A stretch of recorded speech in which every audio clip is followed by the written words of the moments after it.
launched our Safer Festive Operational Plan on the 13th of October 2023, where we deployed various policing interventions and strategies and gave strict instructions and a clear directive to our members on the ground to squeeze out all criminals in every corner of this country. It is clear that our efforts to prevent, combat and arrest criminals is proving to be effective. It is also quite clear with the number of arrests made that Operation Shanela is making its mark and putting a dent on serious violent and organized crime. Since its inception on the 8th May 2023, more than 442,000 suspects have been arrested. Highlights of some of the arrests effected during the festive season are as follows. 32,229 suspects were arrested for common assault and assault with intent to cause grievous bodily harm. 4,882 suspects were arrested for murder and attempted murder.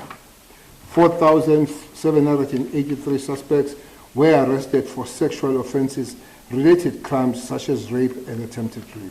6,383 people were arrested for driving under the influence of alcohol and drugs. 3,747 suspects were arrested for dealing in drugs while they are driving. 16,942 suspects were arrested for being in possession of drugs. 2,581 suspects were arrested for being in possession of illegal and prohibited firearms and ammunition. There are major drugs busts. 4 major drug busts during this period were registered. 3 were at Durban Harbour, where cocaine to the value of 300 million was seized in separate incidents. The most recent drug bust during this period was for cocaine to the value of 151 million on the 4th of December 2023. The 4th drug bust was at the Gqeberha Sea Point, where cocaine worth 65 million was seized. In this period, 800 million worth of drugs were destroyed in Gauteng. These were drugs collected during policing operations across the country. 15 clandestine drug laboratories were shut down with 21 suspects arrested for drug-related charges, including manufacturing and dealing in drugs. Indeed, our intelligence structures are hard at work in preventing and putting a stop to the drug trade in the country and beyond. This is also a clear demonstration that all stakeholders involved in border security management are working together to tighten the control measures of cargo entering and departing our country. As we unpack the third quarter crime statistics for the past 2 consecutive terms, we had noted a reduction in the number of murders reported. During this period, but a total of 7,000 people were murdered. It is disturbing and concerning that the number of people murdered during this period increased. This is 3 months beyond the Operation Shanela. Increased by 2.1%, leading to 155 more people died, that is last 3 months. More people murdered as compared to the same period. The provinces of KwaZulu-Natal, Eastern Cape and Free State must be singled out and commended for being able to register a reduction in the number of people murdered during this period. While they may not be out of the woods yet, it is important to highlight that attention and more resources have been allocated to stations that have the highest number of murders reported. The majority of the top 30 stations where murder was most reported includes the Western Cape, KwaZulu-Natal, Gauteng and Eastern Cape. Among the top 5 stations where murders were reported are in Inanda in KZN and Mfuleni, Gugulethu, Nyanga and Khayelitsha in the Western Cape. From a sample size of 7,340 meters, it was established that arguments, misunderstanding, provocation remains the top causal factor leading to the 1,116 murders. It is also concerning that of the 268 gang-related murders, 250 of these murders were reported in the Western Cape. 431 murders were linked to vigilantism and mob justice attacks. Gauteng registered the highest with 84, followed by the Eastern Cape, 60, and KZN with 78. During the same period, the SABC registered the following convictions in relation to murder. Life imprisonment, 42 murders were handed down, 56 life sentences. 20 plus years imprisonment, 83 murders were handed down, life sentences each. 10 to 19 years imprisonment, 282 murders were handed down, a collective of 287 years imprisonment sentence. There were 5 to 9 years imprisonment of 215 murders. Sexual offenses. Ladies and gentlemen, the fight against GBV crimes remains a priority for our men and women in blue. And that is why we are encouraged to report that all our sexual offenses crimes, including rape, sexual assault, and contact sexual offenses, all registered an overall 1.7% decline during this period. Rape declined by 1.7%, and 6 provinces, including Gauteng, Eastern Cape, KwaZulu-Natal, Limpopo, Northern Cape, and Western Cape, all registered a decline in this crime category. More than 2,400 suspects raids led to 4,264 suspects being arrested for GBVF-related crimes, such as rape and sexual assault. What is encouraging is that more awareness programs are being conducted by our social crime prevention and family violence, child protection and sexual offences units, FCS, which translates to an increase in the reporting of these crimes. In the life imprisonment category, 112 life sentences were handed down to 89 rapists and GBVF perpetrators. 64 rapists and perpetrators were each handed down 20 years. 172 rapists and GBF perpetrators were handed down between 10 and 19 years. 261 rapists and GBVF perpetrators were handed down 1 to 9 years. What is most encouraging is that Inanda, which has always been known as the rape capital of the country, has also seen a slight reduction in the number of rape cases by registering 20 counts lower than the same period under review. This goes to show that our FCS teams are proving to be acting decisively against those who are perpetrating rape crimes. What is still worrying and of great concern is that the majority rapes were committed at victims' residence. The perpetrators were either neighbors, friends, or family members of the victims. Just this week, the Limpopo police apprehended a serial rapist, Manyike Munyuke, who has been linked to 12 rape cases. There has been significant progress in the finalization rate of DNA cases and the eradication of the historic DNA backlog, which is currently standing at 0 from 251,000 in the 21-22 financial year. Further to this, the expansion of the DNA lab in Gqeberha, which was opened by the President in August 23, has contributed immensely to the processing of the DNA samples in the country. All these efforts have contributed positively to the SABC's fight against gender-based violence and femicide cases. For example, the NPA and SABC project has led to more than 40,000 DNA forensic reports being finalized to ensure that cases of GBVF are prioritized. Cash in transit, the specialized teams put in place in each province are also yielding results in ensuring that we see a reduction in the number of cash in transit, armed robberies that are taking place. During this period, 46 CIT armed robberies took place, which is 11 counts lower than the previous crime reporting period. In the past year, more than 75 wanted CIT suspects have been arrested during takedown operations. High-caliber firearms, including the rifles and AK-47, as well as high-performance vehicles that were used in the commission of these crimes were seized. Property-related crime registered an overall 2.9 decrease in the incidents reported.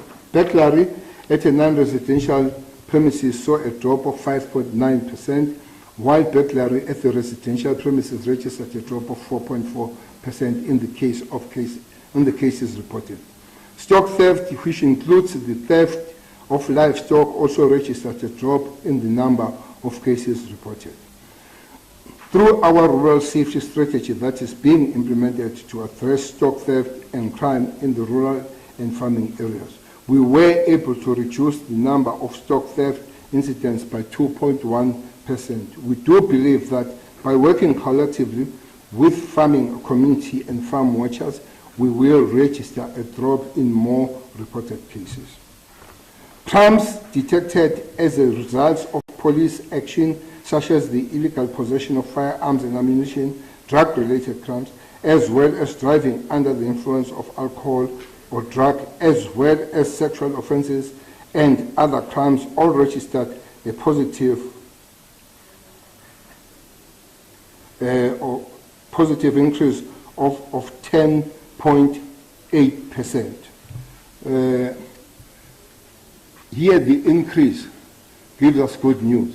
It's a funny thing that as you increase in this crime, because these are detected by the police themselves, that they are doing their work to find more of these crimes.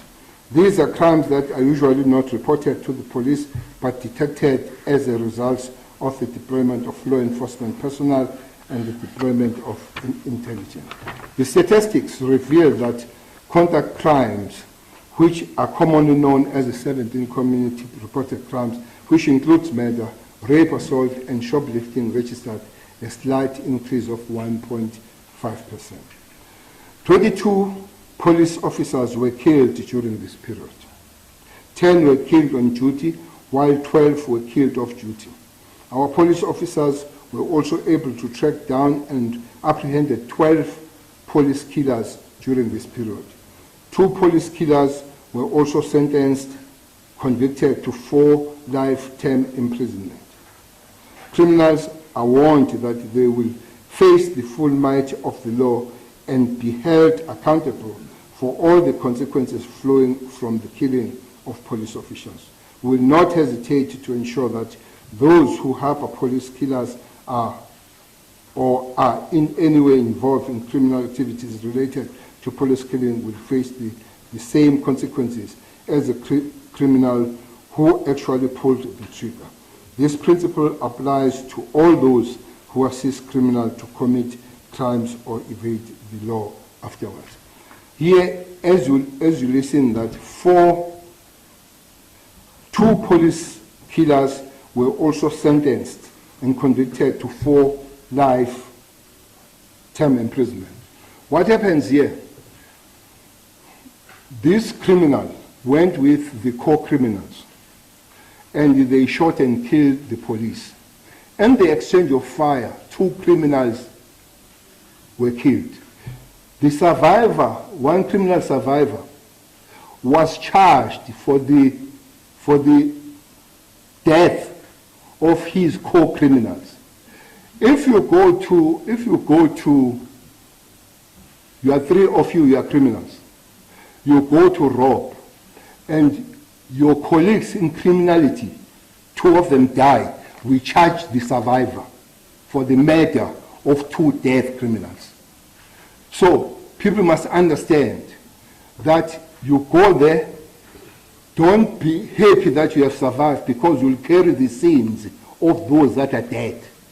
That's why one police is dead here, but this guy gets 3 life sentences for 3 murders. 2 of them was his co-criminals. That's what is happening.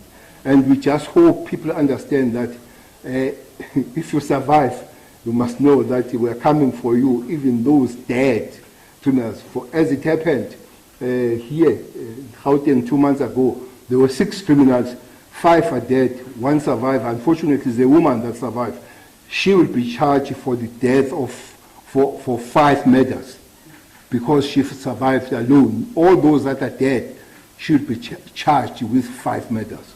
So I hope criminals understand that, and they must understand that you better choose to die with your co-criminals, because if you survive, you carry their sins.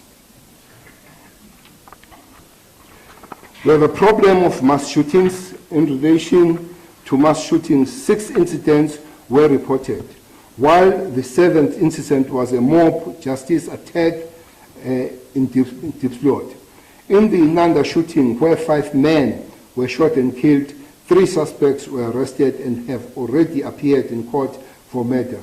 Their next court appearance is on the 28th of February 2024. In the mob justice or mob vigilantism attack, where 5 men were burned to death in December 23, 5 suspects were arrested and charged for the murders. They have already made several court appearances, and their case was remanded to the 7th of March 24. All 5 accused remain in custody.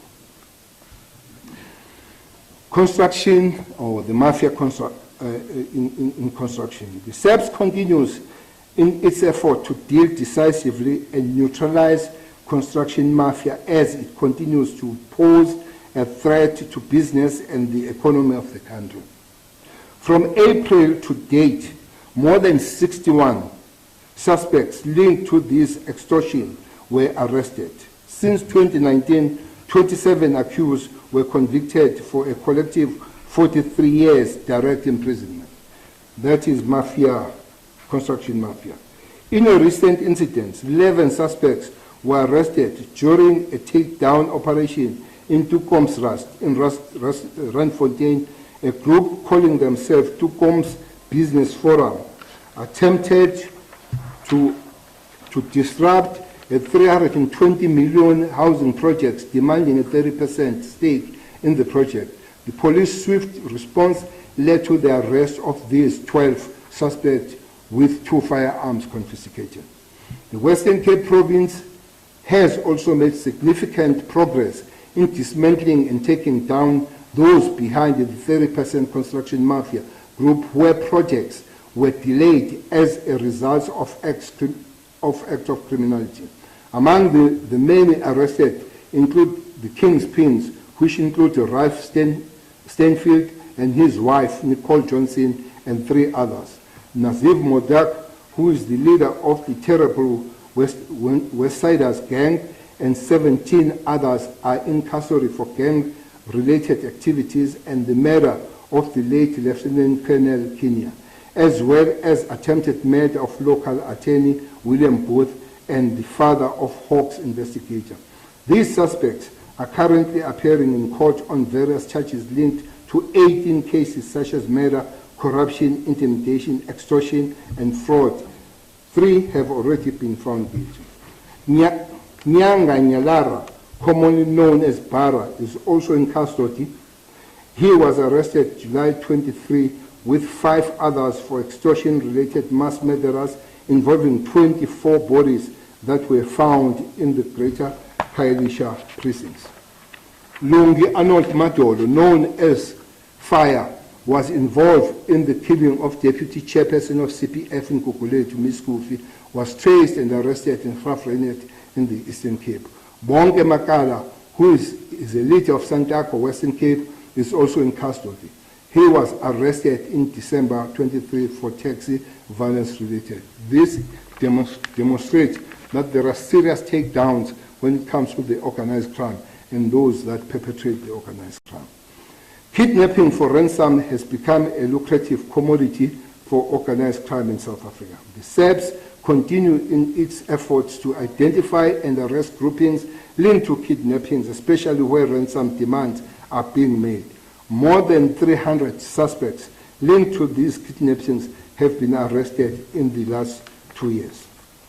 Through illicit mining operations currently underway in 7 illegal mining hotspots provinces such as Limpopo, Mpumalanga, Gauteng, Northern Cape, KwaZulu-Natal, Free State and Northern Cape, we have unleashed Operation Valumkoti, where we are working closely with members of the South African National Defence Force and the Department of Minerals and Energy in apprehending those that are behind the illegal activities and confiscating illegal mining equipment. 1,258 illegal mining have been arrested during this period. Through these operations, we were able to seize 94 illegal and unwanted firearms, including 25 rifles and 69 handguns. 103 stolen and hijacked vehicles were also recovered. To strengthen our working, we are revitalizing community policy and relations remains a top priority in the fight against crime. To demonstrate our commitment to strengthening these relations, we have allocated 70 million to ensure proper functioning of these structures. It is quite encouraging that 94% of the CF budget has been spent on resources such as vehicles to ensure maximum cooperation and better working of these community structures. I will now hand over to Crime Register to present the quarterly crime as they are in figures, and that is Major General Skokuni to see and take us through. What was Skokuni? I guess.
Good afternoon, Minister of Police, the DM,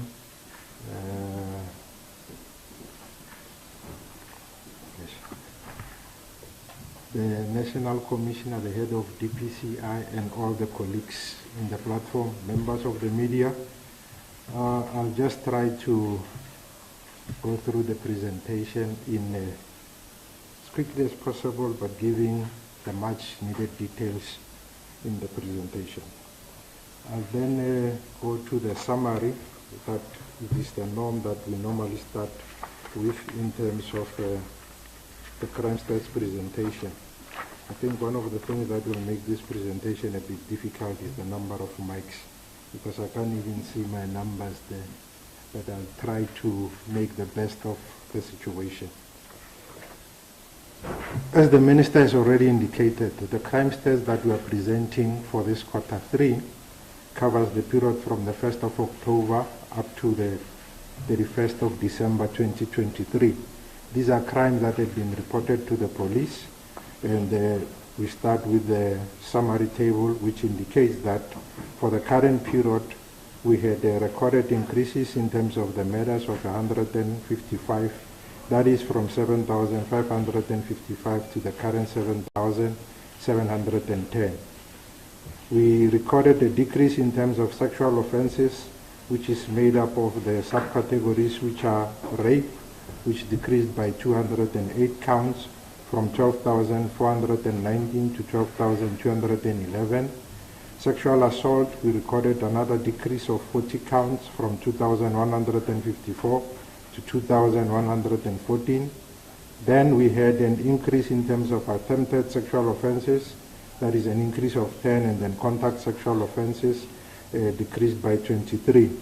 These are the subcategories of the crime on the second row, which is called sexual offences. The breakdown is the 4 crimes that I have just indicated. Then we recorded an increase of 911 counts more of attempted murder. We recorded 2,931 more assault GBH counts. We recorded 224 common assault. Common robbery increased by 491, and then the total of the contact crimes increased by 6,953. Then the subcategories of the robbery with aggravating circumstances made up of what is called the trio crimes, made up of carjacking, robbery at residential and non-residential premises. We recorded an increase of 365 in the carjacking. We again recorded an increase of 104 in terms of robbery at residential premises, and a decrease of 158 in terms of the robbery at non-residential premises. Cash in transit robberies decreased by 11 counts less, from 57 in the previous comparable quarter to 46 in the current period. We had 1 case more of bank robberies, from 1 to 2. Then truck hijackings decreased by 12, from 492 to 480, resulting in a percentage of 2.4% decrease. Then going on to comparing the contact crimes vis-a-vis the population of the provinces, because one needs to take into consideration that the per capita murder gives more a picture that is more normalized using the population of the respective provinces. For murder, we had 12.5 per 100,000. Then for rape, we had 19.8 per 100,000. Attempted murder, 13 per 100,000. Assault GBH, 87 per 100,000. Common assault, 86 per 100,000. Common robbery, 21.4 per 100,000. And the base series that had been used to compile these per capita numbers was the 2021 mid-year population estimates as obtained from Statistics South Africa. Then for contact-related crimes, we had a clean sweep in terms of the decreases. Both arson and malicious damage to property decreased by 40 and 800 respectively, resulting in an 840 reduction for the broad category named contact-related crimes.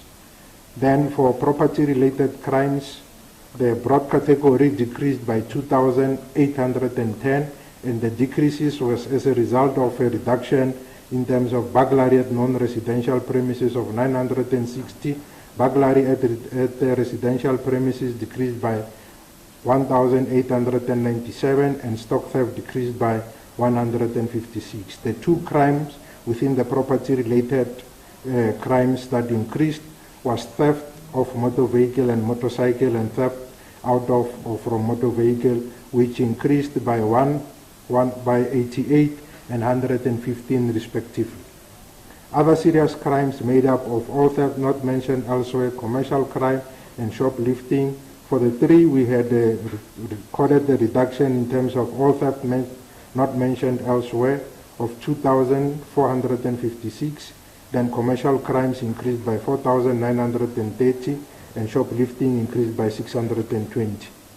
Crime detected as a result of police action where the desired direction of change is an increase. We have managed to achieve that with all the 4 crimes in this category.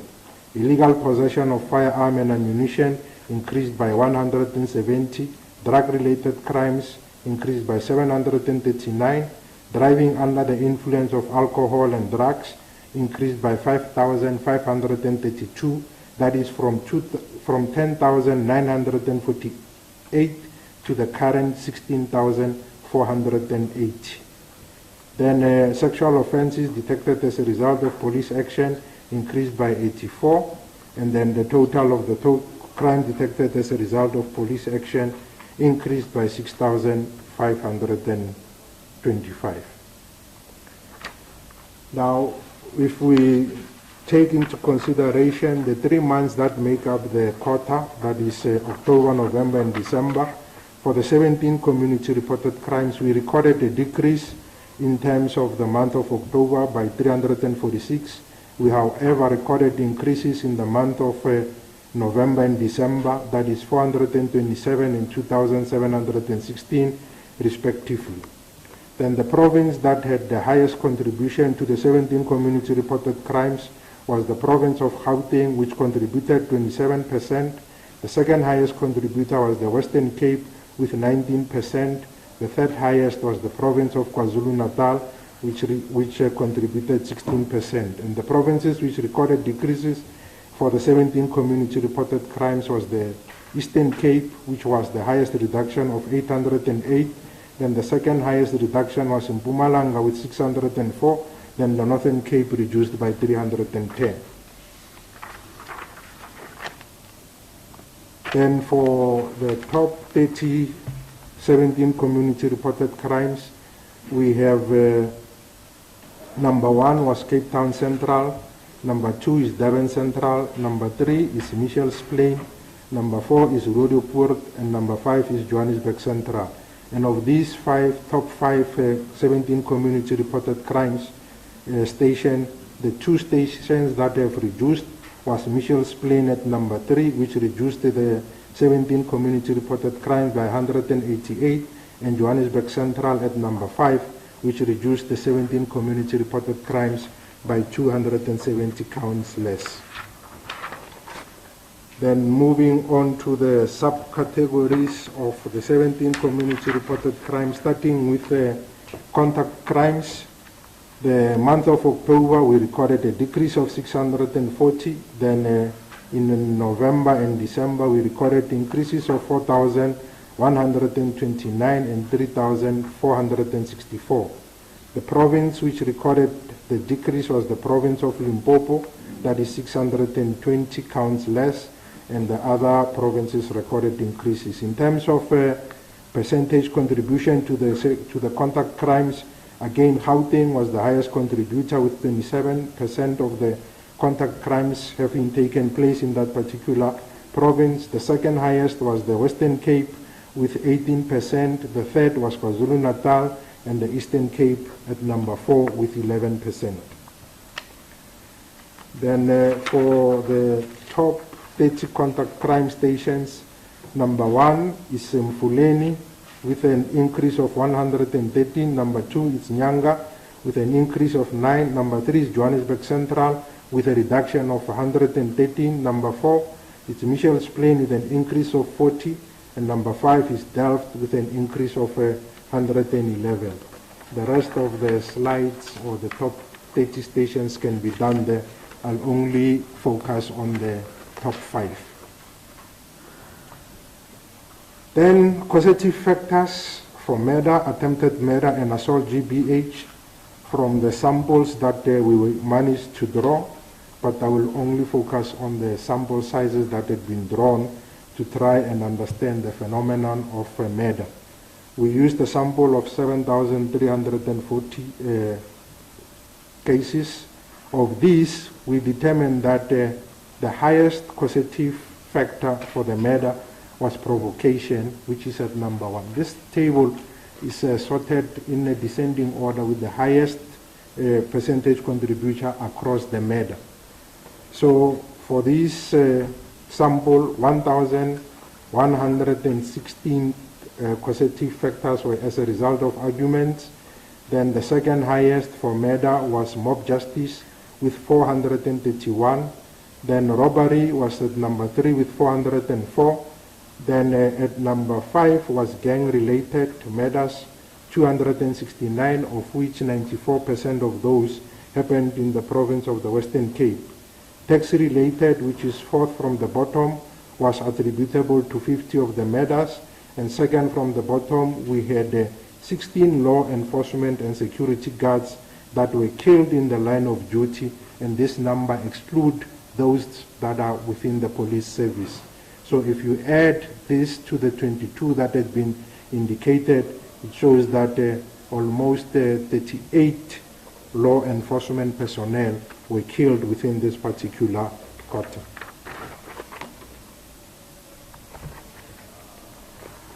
Then for places of occurrence, because we're trying to understand where are these crimes happening. For murder, again, we will use the sample size of 7,340. Most of these happened in public places, which was attributable to 3,835 of the people that were killed. Then 1,956 of the murders happened at the residences of the perpetrator or victim. These are people that are known to each other. 306 of the murders happened at liquor outlets.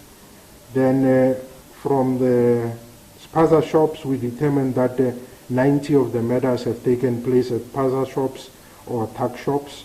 Then business premises, it was indicated that 83 of the murders took place there.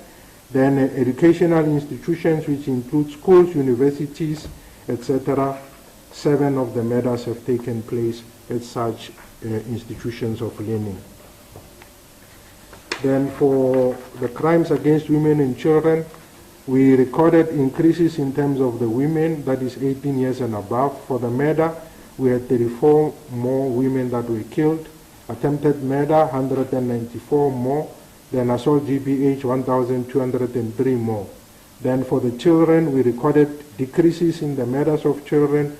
This includes both boys and girls between the ages of 0 to 17, whereby we realized a decrease of 34 counts less, resulting in a 10.7% decrease. Then for the attempted murder, we had a 62 less murders, resulting in 12.7% decrease. Assault GBH, an increase of 12%. Then for the murder, that is now taking into consideration the total population, we recorded a decrease in the month of October, 48 counts less. However, we recorded increases in terms of the murder in the month of November and December, that is 47 and 156 respectively. Then the provinces which contributed to these murder numbers, the highest contributor was the province of Gauteng with 23.2. KwaZulu-Natal was number 2 with 21.4. The Eastern Cape number 3 at 18.9, and then the Western Cape with 8.6%. Then the provinces which recorded decreases was the province of KwaZulu-Natal, which recorded the highest decrease of 172. Eastern Cape recorded a decrease of 41 less, and then the Free State with 6 counts less. One needs to take into consideration that these are the raw numbers that had been reported to the police. Then in the next slide, we now take into consideration the total population of the respective provinces to try and determine what is called the per capita murders. When you take into consideration the respective population of those provinces and compute the per capita murder, it shows that the province of the Eastern Cape was the one which had the highest per capita murder of 22 per 100,000. Western Cape was the second highest with 18 per 100,000. KwaZulu-Natal at 14 per 100,000. Gauteng and Mpumalanga are almost the same with 10.8 and 10.0 per 100,000. Northern Cape and the Free State have the same per capita of 9.1 per 100,000, and Limpopo is the lowest with the per capita murder of 4.8 per 100,000. And this is just a graphical representation of what we had indicated. We have provided the population and also the numbers that had been used to compute the murder ratios. So you can replicate the computations if one would like to assess whether what we are saying is correct. Then moving on to the top 30 stations for murder. Now, what one observed within the top 30 murder station is that from number 1 up to 10, 6 of the stations that are the highest in terms of murder are in the province of the Western Cape. That is your Mfuleni at number 2, Gugulethu number 3, Nyanga at number 4, Khayelitsha number 5, Delft at number 6, and Harare at number 8. Then 3 of the stations that are in the top 10 murder station, 3 are from the province of KwaZulu-Natal, with Inanda at number 1. And then we had Umlazi at number 9 and KwaMashu at number 10. Then the only station in the province of Gauteng that is within the top 10 was the GP station, which is at number 7. So the top 10 murder stations are made up of 6 Western Cape stations, 3 KwaZulu-Natal, and 1 station in the province of Gauteng. I will not go into the details of these because we have already shown this particular table. The only difference this time around is that we are providing also the provincial breakdown in terms of the causative factors. I'll touch only on the arguments and misunderstanding, and the rest can be read from there. What we observed from the provincial breakdown was that most of the arguments and misunderstanding from the 1,116, it was indicated that 262 of the murders in KwaZulu-Natal was as a result of arguments and misunderstanding. The second highest was the Western Cape, which attributed 252 murders to arguments and misunderstanding. Eastern Cape attributed 203 murders to arguments and misunderstanding, and Gauteng at number 4, which indicated that 185 of the murders were as a result of arguments and misunderstandings.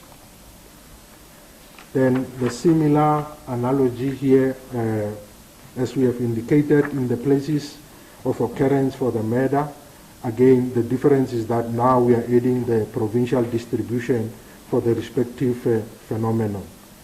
We've seen that for those murders that had taken place in public place, most was in the province of Gauteng, which attributed 956 murders to have taken place in public places.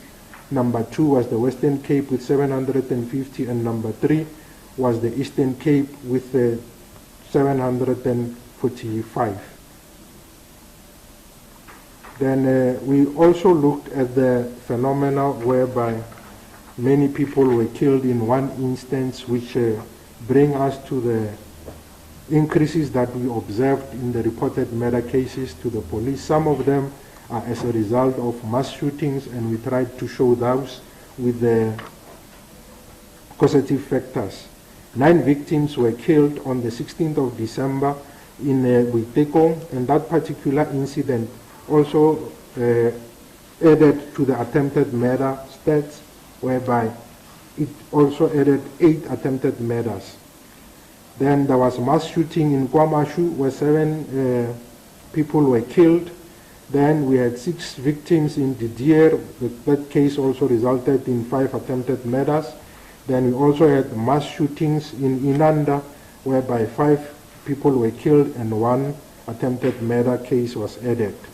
Then we also had 5 murders each in each incident which took place in KwaMashu, in Umlazi, KwaDwesi, and then Diepsloot. Then moving on to the frequently used instrument, we looked at firearms, knives, sharp instruments, blunt objects, and then this table is ordered in a decreasing order, starting with the highest, which was indicated to be Gauteng, whereby 892 of the murders were committed with a firearm. And again, I caution that this does not mean that there is a one-to-one relation between the body and a firearm. It does not imply that 892 firearms were used in the commission of these murders, because in the previous slide we show instances whereby mass shootings resulted. Could have been from one firearm or multiple firearms. All what we are demonstrating here is that this was the weapon that was used without necessarily trying to make the one-to-one relationship. Then of the matters of police officials, it was indicated that 22 police officers were killed in this particular quarter, 12 off duty and 10 on duty, and the province which has the highest number of murders was KwaZulu-Natal, whereby 3 of the officers were killed off duty and 5 were killed on duty.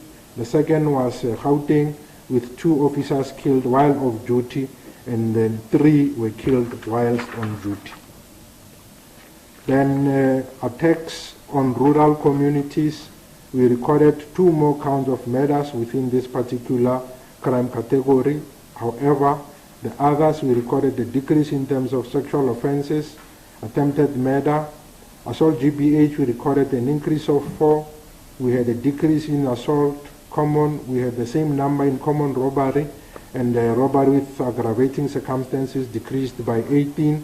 And in total, the contact crimes for attacks on rural communities decreased by 23.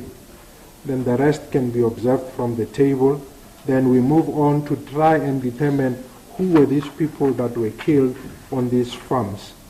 From the 22, it was established that 1 person who was killed was an employee, 3 were farmers, and 16 were farm dwellers, 2 were visitors, resulting in 22 of the farm matters of the farming community.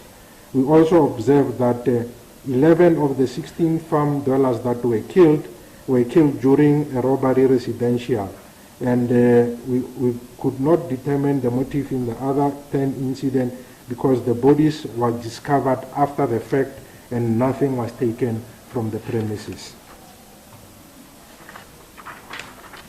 Then the rape statistics, the provinces which contributed the highest was Gauteng with 20%, KwaZulu-Natal 17%, Eastern Cape 17.2%, and the Western Cape with 11.5%. Then we recorded decreases in the month of October and November of 296 and 2 respectively. The only month whereby we recorded an increase in terms of the phenomenon of rape was in the month of December, where we recorded 90 counts more. The top stations in terms of the rape, they are led by Umfuleni at number 1, Mthatha number 2, Thoyando number 3, Lusikisiki at 4. Then we had Seshego at 5, Kraaifontein 6, Umlazi 7, and Inanda 8. 9 is Bloomspruit, and number 10 is Mankweng. What is worth noting is that we have recorded a decrease in the rapes that were reported in Lusikisiki, a decrease of 9, and then the other decreases was in Umlazi 7 counts less, and then Inanda with 20 counts less. Then the next slide, it shows per capita for the rape. Then I don't think we talked to this. For the rapes, we used a sample of 8,723 to try and determine the different places of occurrence.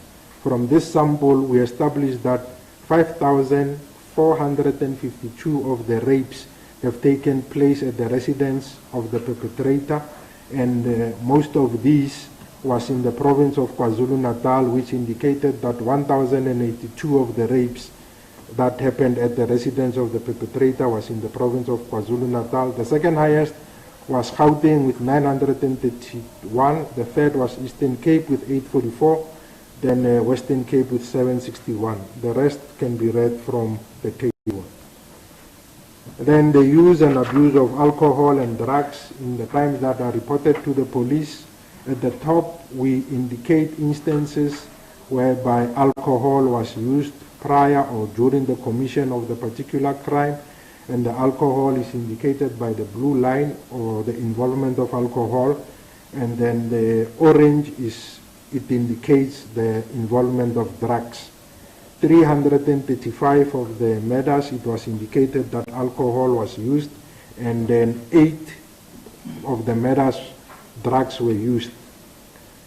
1,957 rapes, alcohol was used, and then 103 of the rapes, drugs were used. Then at the bottom, we indicate specific places where alcohol is being sold and these crimes have taken place. 306 of the murders have taken place at a confirmed place where alcohol is being sold, and 84 of the rapes have also taken place in such facilities, which include your taverns, shebeens, pubs, and nightclubs. Then the breakdown of the murders and rape at educational premises, we have indicated that 61 rapes have taken place across the various educational premises. Of these 61, 38 of the rapes happened at the school, 11 was at the tertiary institution, and 6 was at the daycare center. 6 of the murders also took place at the school, and 1 was at the tertiary institution. In this slide, we try to look at who were the perpetrators and who were the victims of the murders that happened at tertiary institutions. The murder of a tertiary institution, the victim, the perpetrator was a learner, and so was the victim. Then at schools, 2 of the perpetrators were students, and 2 were also students. Those that happened where the perpetrator was a stranger, 2 of the victims were security guards, and 1 was an employee. Then for the rapes at educational premises, we've indicated that 6 took place at the daycare, 38 at the school, 6 at special schools, 11 at tertiary. Those that happened at the schools, the 38, 8 happened in the Western Cape, 7 in Free State, and 6 in the province of Gauteng. And this table provides the breakdown in terms of who were the victims and the perpetrators of the rapes at the educational premises. For instance, if you look at the rape that happened at schools, 26 of the perpetrators were learners, and also 26 of the victims were also learners. Then the rest can then be read from that particular slide.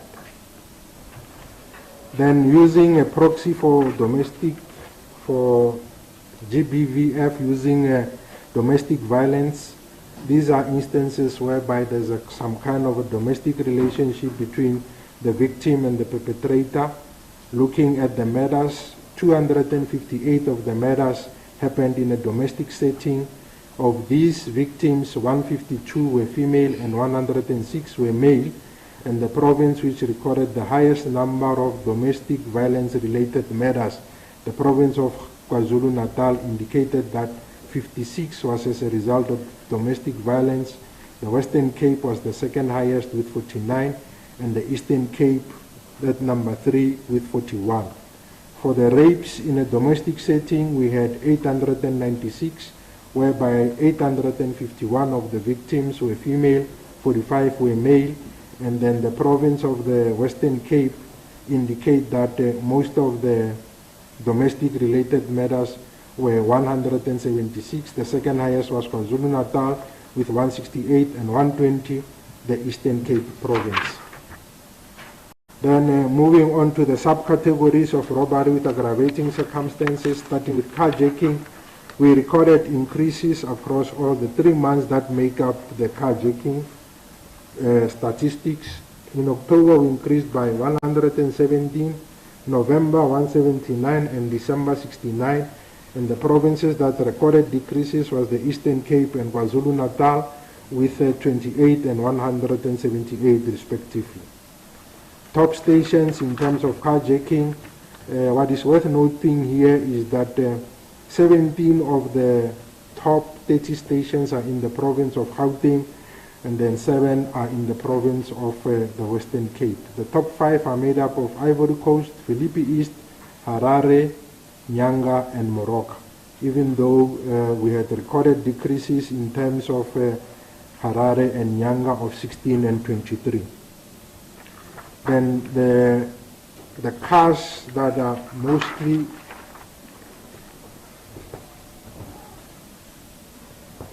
hijacked, we determined that 2,754 were sedans, 1,824 were buggies, motorcycles were 402, SUV 387, then we also had the microbus or minibuses which were hijacked in 314 of the incidents. Then robbery at residential premises, we recorded a decrease in the month of November. However, we recorded increases in October and December of 84 and 53 respectively. And the provinces that recorded decreases was KwaZulu-Natal with the highest decrease of 149, Limpopo the second highest decrease with 22 counts less, Northern Cape 4 counts less, and the Free State with 1 count less. The top stations that are for robbery at residential premises, the top 10, 5 are from the province of KwaZulu-Natal, 3 are in Gauteng province, 1 is in Mpumalanga, and the other 1 is in the Eastern Cape. That make up the top 10 robbery at residential premises stations. Then robbery at non-residential premises, we recorded decreases in the month of October and November of 83 and 87 respectively. The only month whereby we recorded the increase was in the month of October, 12 counts more, and the only provinces that recorded increases was the Eastern Cape with 165 counts more, and then Northwest with 64 counts more. Then top 30 stations, they are led by Madeira at number 1, Johannesburg Central 2, East London 3, Rustenburg 4, and Calcutta at number 5. Then robbery of cash in transit, we recorded decreases in the month of November and December of 7 and 11 respectively, and the provinces which recorded decreases was the province of Gauteng with 11 counts less, Free State with 3 counts less, Mpumalanga with 3 counts less, and then in Limpopo we recorded the same number as in the previous comparable period. This slide gives a breakdown in terms of the types of cash in transit robberies. 29 of the cash in transit robberies happened while the armored vehicle was on the road, and within that particular square we had the provinces in terms of which of the provinces indicated that the armored vehicle was on the road. Gauteng indicated 9. Cross pavements we had 12. At the merchant rail we had 4, and then 1 happened when the armored vehicle was at the static. Then this is the provincial breakdown of the same slide. I will not go into the details of that. Then truck hijackings, we recorded increases in the month of October and November of 6 and 5 respectively. Then in the month of December we had a decrease of 23, which led to the total decrease of 12 counts for the crime category of truck hijacking. Then the provinces which recorded decreases was Gauteng with 24 counts less, and Mpumalanga 17 counts less, and the Western Cape with 5 counts less. Then the top stations in terms of truck hijacking, what I can simply say from this particular slide is that of the top 30 stations for truck hijacking, 21 are in the province of Gauteng. Then we then drew samples again to determine instances of kidnapping. From this sample size of 3,975, we found that in 138 of the incidents, ransom was demanded, and the provincial breakdown indicated that 77 was in Gauteng, then 13 in KwaZulu-Natal, and 12 in the Western Cape. 23 of these kidnapping were related to human trafficking, and 18 related to extortion. I'll skip this slide and move on to what is called the core diversions. These are instances which require the resources of the police to police. What we can observe there, we have the orange, which were termed as peaceful incident, and the blue as unrest. Gauteng and KwaZulu-Natal had the highest incidence of both the peaceful and the unrest-related issues. Then this table gives, at a glance, the summary of the national picture compared to the provinces. On the left-hand side, we had what was presented on the first two slides, and then on the left-hand side, we had the provinces, and the color code green and red indicate the numbers that whereby the province decreased or increased, and then the numbers that were reported in that particular province. Then it's the same analogy here. Then here we simply look at the provinces which had the highest number of increase in terms of the contact crimes, then those that have decreased, and the crimes that had decreased within that particular province, or those that have increased. Then these are the stations whereby we also try to determine how many of the 17 community reported crimes increased within that particular station and how many decreased. And that is the last of the slides that I had prepared for you, ladies and gentlemen. I thank you.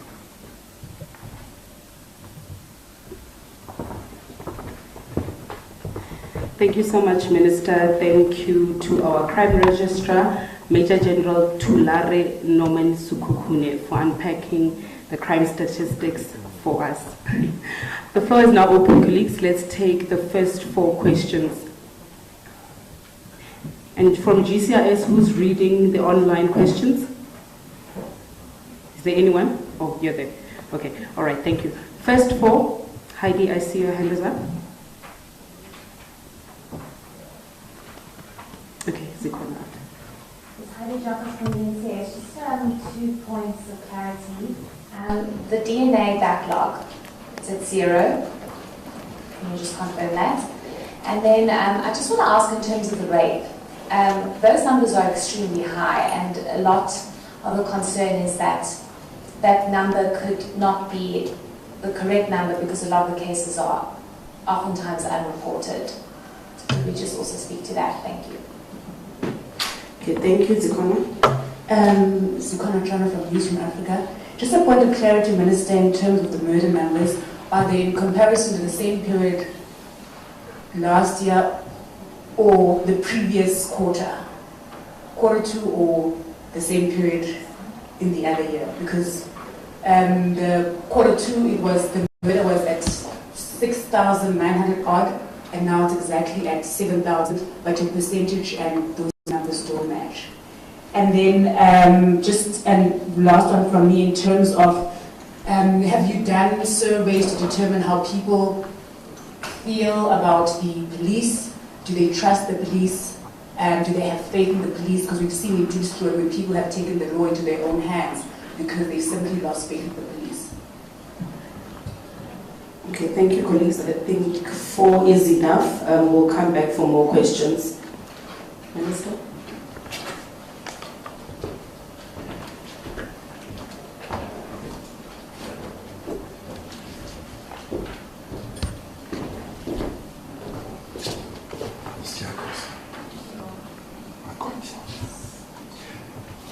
I hear all the time these numbers that are not reported.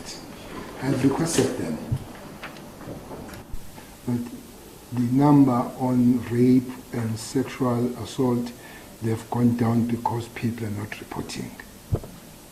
I've requested those numbers, that anyone who has numbers that have not been requested must really bring us so that we work together on those numbers. But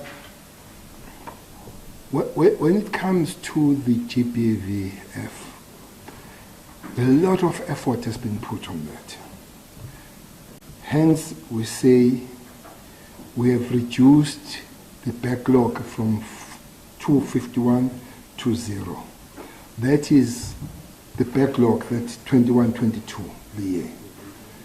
But not only that, we have created the new capacity when it comes to DNA, Yogqeberha laboratory. To reduce these figures, we employed about 120 BSCs who have been trained to work in these laboratories and other skilled people. We have contracted new machines and every other thing. And that capacity has been allowed to stay within the environment. But I would urge you to go and read the report on your counter, written by one of your counter print media in Cape Town. The report that has been given by the board, not by the police, by the independent board when it comes to the DNA and how police have excelled. It was released about 3-4 days ago. If you can just go and read and hear what the board is saying about the DNA. Not only that, we have trained more people of the FCS to deal with these issues of the GBF. But one other thing that has happened, there are more serious rapists that have been arrested.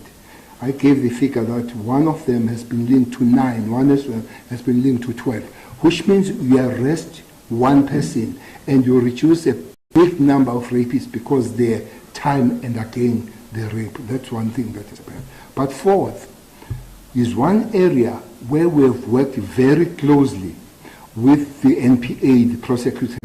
40,000. The NPA will say we are ready here, especially during the backlog. We are ready here. What is outstanding is DNA, and then we'll go there and get that one up so that those cases are fast-tracked. But also, I've given the figures of the lifers when it comes to this. So which means the perpetrators are put down, the perpetrators are put in there. So if you see the efforts and if you see things, the outcomes, you would begin to suspect that the reduction comes from there. I'm not saying there are no people that are reporting. I would like to get those numbers, but we have an evidence of increased shoulder on the wheel here by the police and other agencies working together when it comes to the GPV and the police and the courts, by the way, we are working together on that one.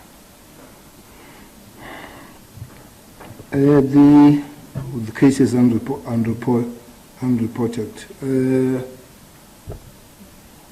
What did you say? I concentrated on. What did you say? The numbers, are they the same? Well, no, there is compared to the same period, not on the previous numbers. Yeah, it's the same period last year, rather than the previous reporting years. That's why they go there. And so those were 2 questions, I guess. Huh? Oh, the trust. The trust, I guess, the trust on the police. There are many organizations that are dealing with the trust of the police, quite many, and all of them, they come with the negative on those things.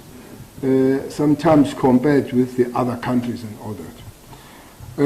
I would agree that there is a less trust when it comes to the police. But I have a story here. Maybe I'm letting the cat out of the bag.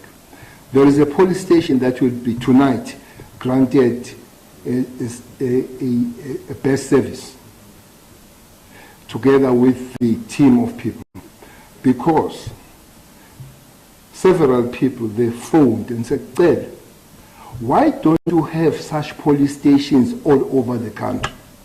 The best station, these are ordinary South Africans that are saved, not a survey, okay?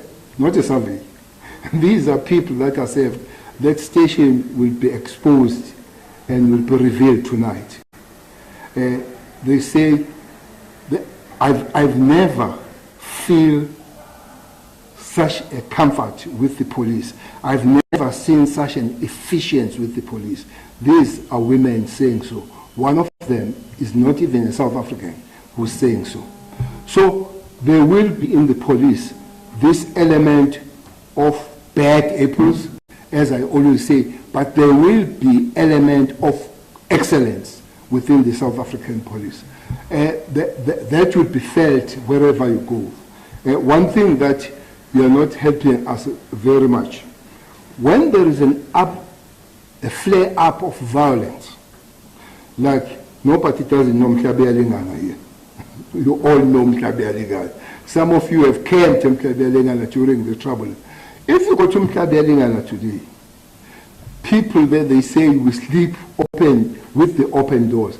But it's unfortunate that those that camped there when there was violence, they don't go back to camp again when people they sleep with the open doors. So the story of improvement and the story of better is not known. That is not Mhlabe Alingana only. KwaMajola in Port St. John's, that's one area that had a very awkward life. When the night falls, women will put their babies on the back and go and sleep in the bush because it was unsafe to sleep in the houses. No more. There are even youth games now playing there, something that you will never hear of it. But that story has just died because it's become a good story. So there are those, and these people who make that life better are police, who are invited, who are sent and do things and all that. So indeed, I don't want to hamper this point, but there will be this pocket of bad, like anywhere else. I think Gauteng a few days ago, they found some guns in a church. You can ask the National Provincial Commission. They found some guns in the church and 1.2 million in the church. In the church. So all communities, all sectors of life, well, I still want to know what those guns were doing in the church and hitting in the church and all that. You know that there are quite several other fundis that are appearing in court. So it's a question of some having the best and some having the worst. Ours is to try to work for the best, which is these kind of stations, these kind of human beings that they work they all reach this point of excellence, and indeed will be working hard towards that. Thank you so much, Minister. Can I also request Major General Sekhukhune just in short to explain this comparison period so they have a better understanding, because we're having more than one question on this comparison period, in short.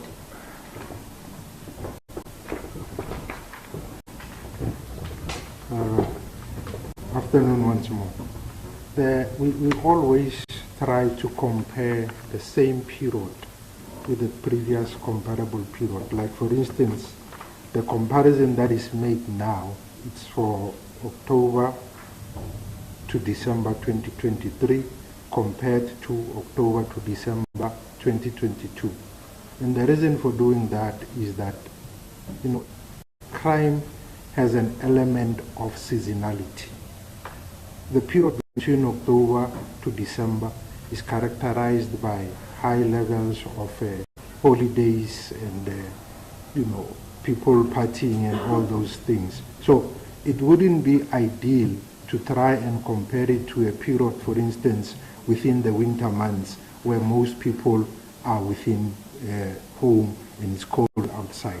So to try and make sure that we compare the same environmental factors, we try to make sure that we compare the same period in the current quarter to the same period in the previous quarter. Because what you are asking whether we are doing a trend analysis. A trend analysis would compare the quarters that follow on each other, quarter 1, quarter 2, quarter 3, quarter 4. What we are doing here, we are comparing quarter 3 to quarter 3 in the previous financial year. I hope that clarifies the matter. Okay, thank you, Major General Sekhukhune. Can we get online questions? Do we have any online questions? I'll be taking the online questions. The first question is from Marvin Adams, a freelancer. I would like to ask about the recent recall of political parties such as the Patriotic Alliance that are allegedly using crime and safety as a campaign tactic and are conducting patrols, raids, arrests, and searches in various communities without the proper authorities or oversight. It seems to be a clear violation of the SABC Act 68 of 1995, which states that the functions of the SABC include preventing, combating, and investigating crime, maintaining public order, protecting and securing the inhabitants of the Republic of their property, and upholding and enforcing the law. How do you respond to this allegation? Is SABC aware of these unlawful and dangerous actions by the PA and other political parties? If so, what steps has the SABC taken or will take to stop them and hold them accountable? If not, what measures will the SABC implement to monitor and regulate the activities of political parties, interfere with all duties and functions of the SABC officers? Do we have another one? The second one is from from JD Magori. Minister Bheki Cele, in Sizani 24, the alleged imposter who duped authorities into believing that he was a United Nations representative reportedly received briefings from the country's top security cluster during his years of operation. He also attended police events, and there is a video of him being introduced by a spokesperson at the SABC event. Has anyone provided the minister with a briefing on how this happened? Who is responsible for vetting people at the SABC? Because even President Ramaphosa shared a table with this imposter. When will those responsible for vetting Sizani face consequences? Do we have any more? Okay, coming back to this platform, do we have any more questions? Last two. Sikon.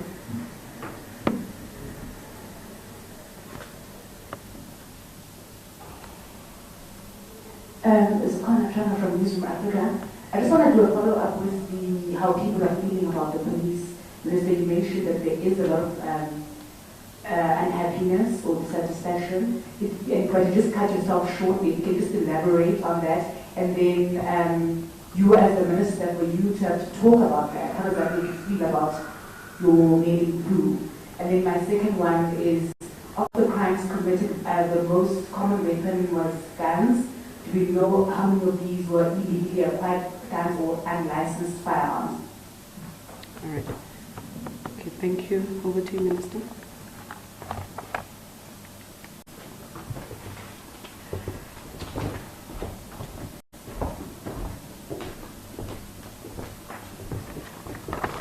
The fraudster will be answered by those who are supposed to look after fraudsters, the generals. The illegal firearms corner are not known, the number there, but there seems to be not very few, the illegal firearms. If you go to the police, or if you go to the events generated by the police, you'll find that there are several firearms that are found when we raid roadblocks and all that. There's been always an argument. What are the sources of the illegal firearms? One will be illegal cross-border. Why do we say so? Because you find a lot of AK-47s, and there is no AK-47s in South Africa, which means they come through the borders, especially with the illegal, those that they run illicit mining and those that of the cash heist and all that. So there will be those. Second, there will be those that are stolen from the illegal law enforcement agencies, like your police and soldiers. There will be those guns. I think somebody last year gave that number to 700, those firearms. But people will give to up to 1 million and all that. Well, I don't have the evidence. Where do they come from exactly? But most of the illegal firearms, they come from legal firearms from individual South Africans. Most of the people that they have house breakings, they want two things there, or maybe three. They want ukwebe for jewelry, if they know that they'll find that, and they want money, but they also want firearms. So, and those firearms broken in. For instance, there are several people that would have been arrested when their sons, they carry the guns to school. We find that is a primary boy, is a secondary, but is carrying the father's gun. So that gun immediately is illegal or will be taken by the peers at school and all that. So it's a big source, the illegal firearms are a big source of the South African illegal firearms. Unfortunately, when we try to amend, we raise the issue of Japan and Vietnam, where private citizens are not allowed to carry firearms. If you go to Japan, private citizens don't. Vietnam. And Vietnam would have similar history with South Africa because there was these wars where illegal firearms were brought apart. They have managed to move to such an extent that there is no private citizen there. You try to put that in the law, South Africans, they kick the dust. They say it's a balance of self-protection. But most of these guns, even the people that are shot and killed, you find that they were armed themselves.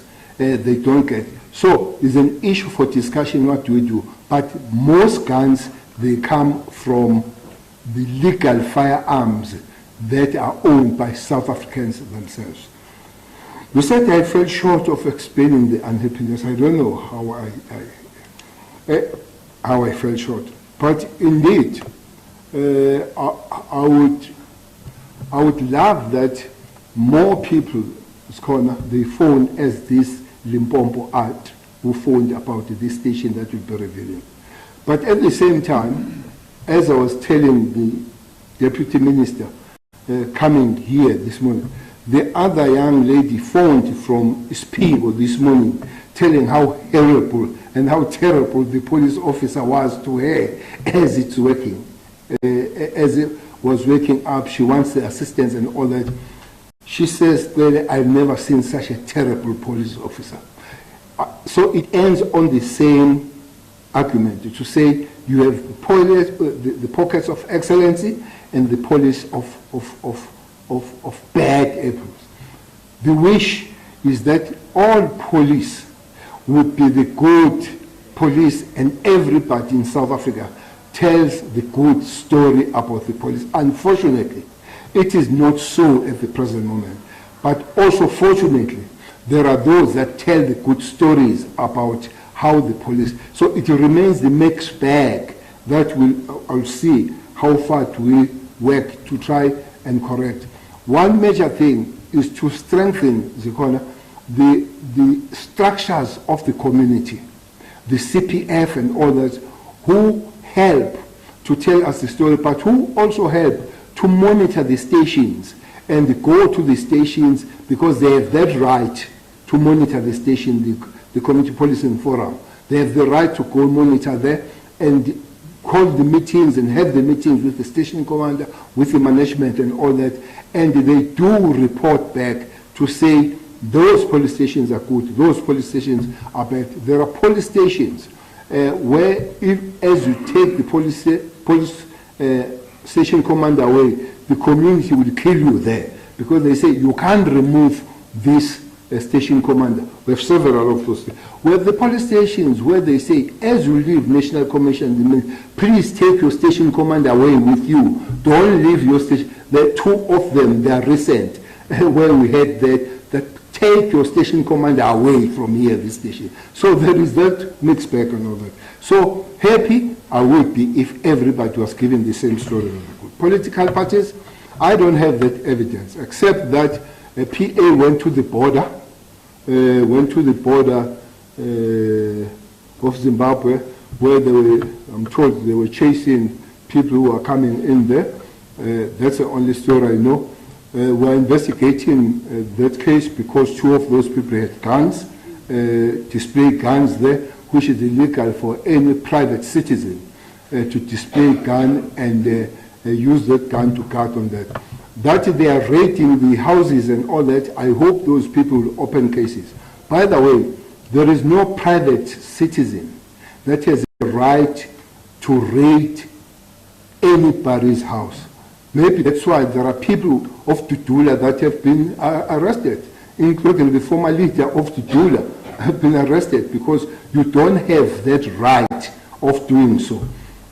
Even the police, by the way, you need to get the permission that calls the warrant, search warrant and all that. So private citizens, they are fighting criminality through criminality to go in somebody's house. If those people are there and they know they've been raided by individual and private citizens of South Africa, please open the case. We need to chase those people and tell them that they are breaking the law, and accordingly, the law must take its course. Thanks. National Commission will come with this.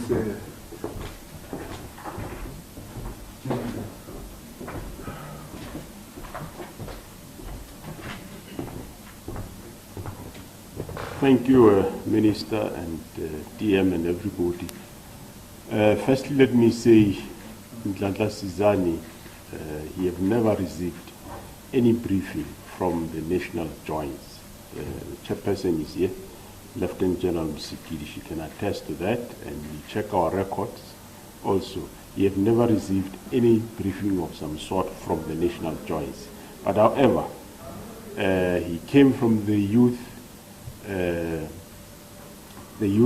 section of our team, and yes, it's true. He came close to management. He attended a lot of police events, and he said what he is.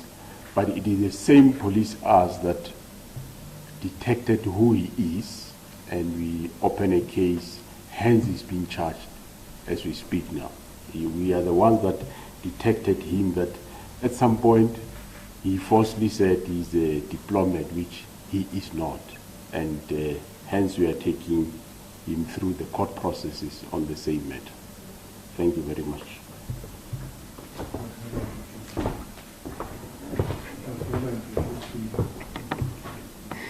Thank you so much, Minister and the National Commissioner. Colleagues, I think this is the end of our briefing. Thank you so much for coming. See you tonight at the 9th Excellence Awards taking place in Midrand, where we honor our men and women in blue that have gone beyond the call of duty to serve and protect the people of South Africa. Thank you. Thank you, Minister. Thank you.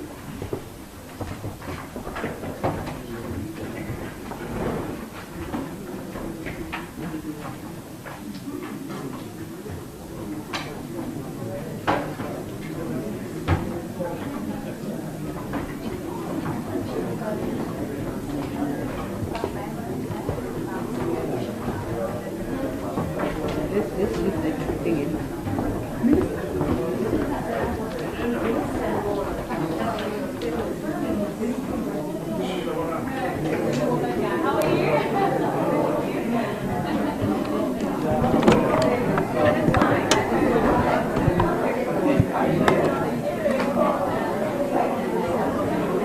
Bishop,